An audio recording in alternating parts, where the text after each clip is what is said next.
Halo, salam jumpa dalam program saya Energi Efisiensi,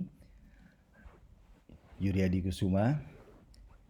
Kali ini kita akan mulai dengan topik manajemen energi.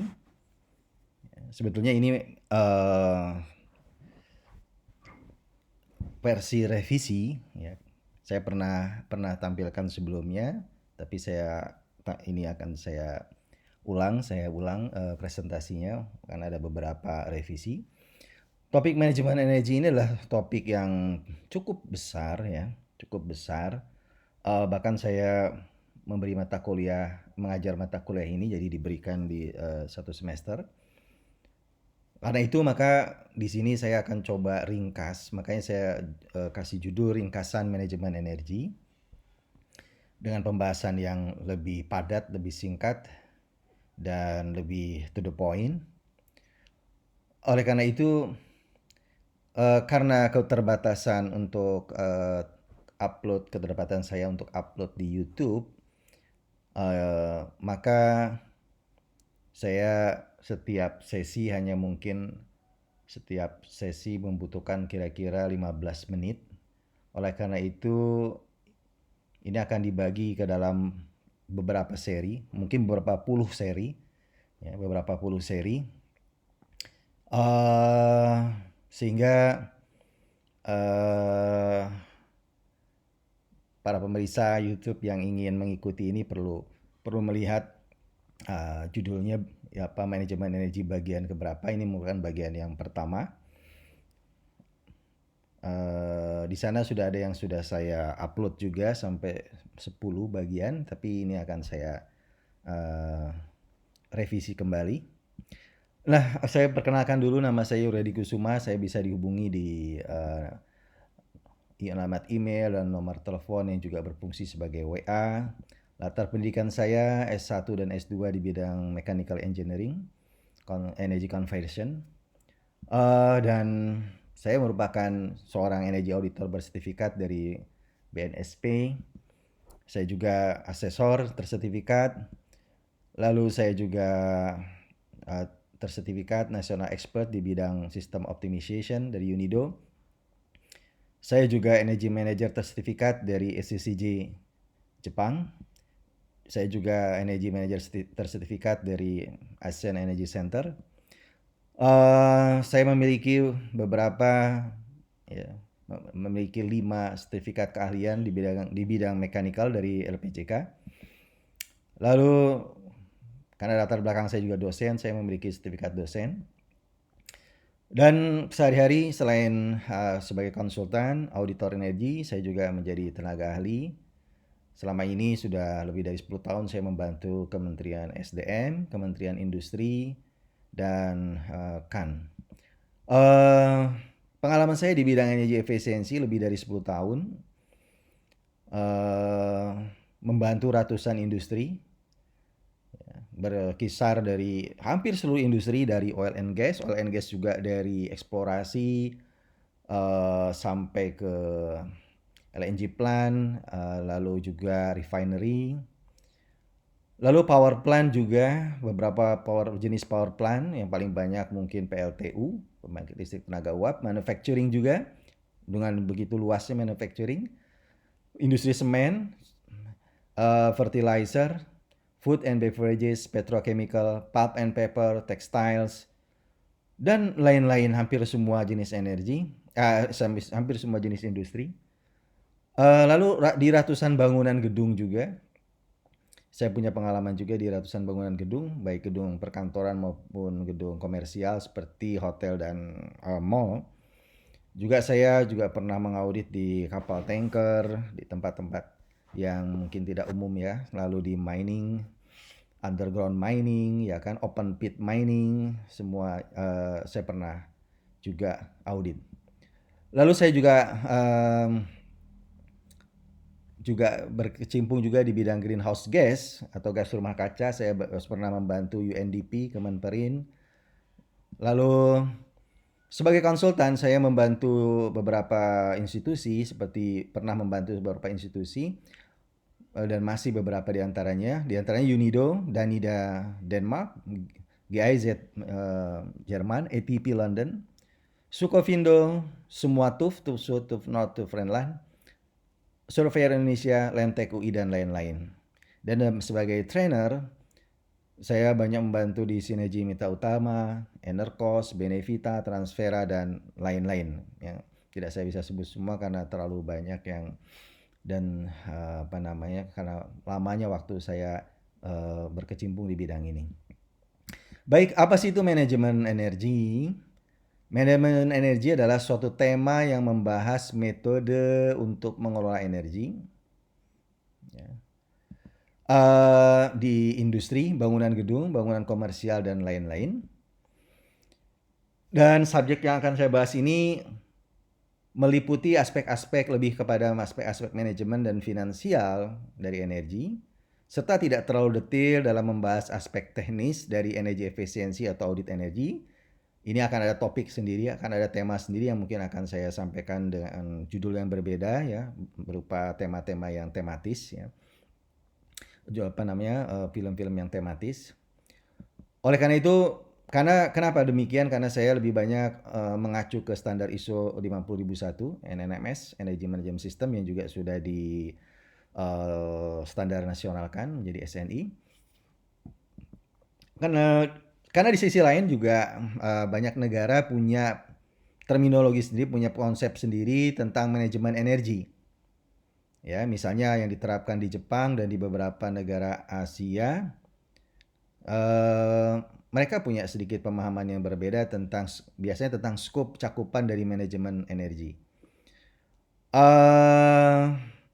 Aspek-aspeknya yang mereka bahas itu tidak hanya mencakup manajemen dan finansial, tetapi juga audit energi dan efisiensi energi. Seperti yang pernah saya ikuti, saya punya sertifikat juga, tersertifikasi juga di SECJ Jepang. Yang mereka bahas di situ, cakupan energy manager yang di situ juga termasuk energi efisiensi dan audit energi. ASEAN contohnya punya IMAS, ya, ASEAN Energy Manager Scheme, punya sertifikasinya juga. Tetapi cakupan pemahaman juga mencakup aspek teknis, jadi agak mirip dengan Jepang. Dan berbeda dengan yang dipahami atau yang menjadi cakupan skop dari ISO 50001. Demikian sekilas tentang definisi manajemen energi. Lalu berikutnya adalah mungkin kita harus mulai dari pertanyaan mengapa perlu mengelola energi. Kita mulai dengan beberapa kondisi yang melatar belakangi perlunya kita mengelola energi ini. Kita mulai dengan kondisi energi di Indonesia.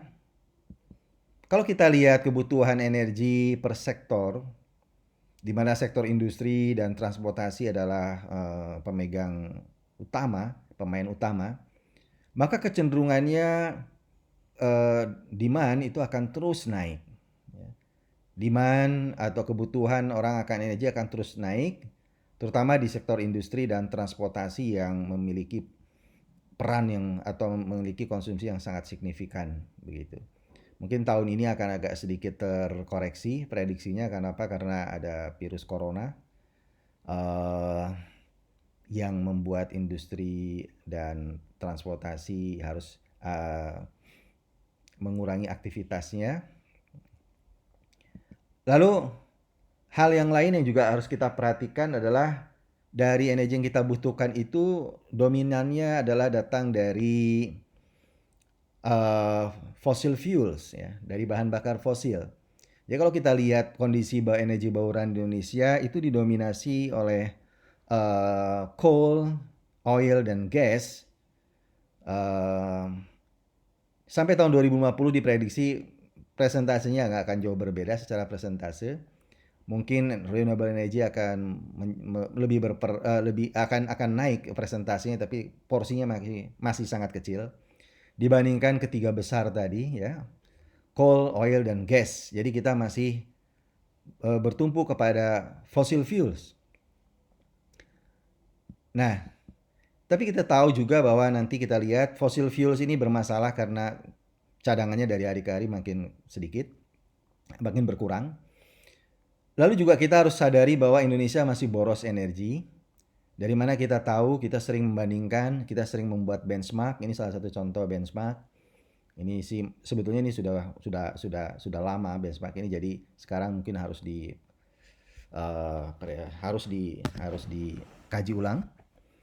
Tetapi dari berdasarkan pengalaman saya melakukan audit energi dan benchmark di industri-industri secara spesifik, umumnya mereka masih lebih boros dibandingkan industri-industri sejenis di negara-negara lain. Misalnya caranya adalah dengan membandingkan intensitas energi. Apa itu intensitas energi? Yaitu jumlah energi yang dibutuhkan untuk menghasilkan suatu volume atau suatu berat produk tertentu. Misalnya contoh besi baja di sini dalam kWh per ton. Artinya kalau Indonesia 650 kWh per ton berarti lebih boros dibanding Jepang yang 350 kWh per ton. Demikian juga misalnya semen, Indonesia 800 kilokalori per kilogram klinker, Jepang itu 773 kilokalori per kilogram klinker. Ini cara satu contoh aja membandingkan intensitas energi kita dengan negara-negara lain, industri di negara-negara lain. Ya. Di Indonesia juga akan terbagi industri-industri yang berasal dari negara-negara maju, multinational company dengan industri-industri lokal, itu akan berbeda intensitasnya. Karena kita masih bergantung kepada fossil fuels, kita harus sadari bahwa fossil fuels itu cadangannya terus menurun. Mungkin kita akan habis dalam beberapa tahun ke depan untuk minyak misalnya. Kita semua sudah sepakat soal ini, para ahli. Di lain pihak juga fossil fuel ini kecenderungannya akan makin mahal ke depan. Kenapa? Karena biaya operasionalnya makin mahal, makin tinggi. Salah satu cara untuk menghitung itu adalah orang menghitung yang namanya EROI atau Energy Return on Energy Investment. Artinya apa itu? Kita menghitung berapa sih energi yang dihasilkan dibandingkan dengan energi yang dibutuhkan. Misalnya pada tahun 1919 di Amerika, EROI-nya itu 1000 banding 1. Artinya untuk menghasilkan 1000 liter, itu membutuhkan 1 liter minyak. Dan tahun 2010 berubah menjadi 5 banding 1, artinya mengecil. Artinya makin mahal energi yang dibutuhkan, makin sedikit energi yang dihasilkan untuk setiap energi yang dikonsumsi. Gitu. Makin sulit. Kenapa makin sulit? Ini menunjukkan bahwa makin sulit untuk mencari energi fosil gitu kan. Karena tempatnya makin jauh, penggaliannya atau pemborannya makin sulit, ya tingkat kesulitannya ya kan berkorelasi berbanding lurus dengan energi yang harus dikeluarkan untuk mengeksplorasinya. Di lain pihak juga energi berhubung dengan gas rumah kaca. Kita tahu bahwa emisi dari energi itu sangat signifikan. Kita tahu ada beberapa sumber emisi, diantaranya energi, IPPU, Industrial Process dan Product Use. Apa itu maksudnya? Yaitu adalah energi seperti gas dan batu bara, tapi yang bukan digunakan untuk energi, tapi untuk kebutuhan pembuatan produk. Misalnya untuk amoniak, ya untuk pembuatan baja, mereka membutuhkan apa yang kita namakan stok feedstock ya, feedstock. Yaitu energi tapi yang digunakan bukan untuk energi, fuel yang digunakan bukan untuk energi tapi fuel yang digunakan untuk produk. Agriculture, lalu untuk hutan LULUF ya, LULUF CF, land use, and change forestry ya. Ini terkait dengan pembakaran hutan, lalu juga perubahan peruntukan ya kan dari hutan menjadi pemukiman dan lain-lain. Energi menyumbang sekitar 33% dari emisi, tetapi kalau LULUF CF-nya ini dihilangkan, energi menyumbang 70%. Jadi ini angka yang sangat signifikan ya, energi ini. Emisi dari energi ini ya. Dan ini kita harus menjadi perhatian, oleh karena itu pemerintah fokus kepada sektor energi untuk mengurangi emisi dari gas rumah kaca dari sektor energi. Demikian mungkin nanti Pembahasan berikutnya kita akan lanjutkan pada seksi berikutnya.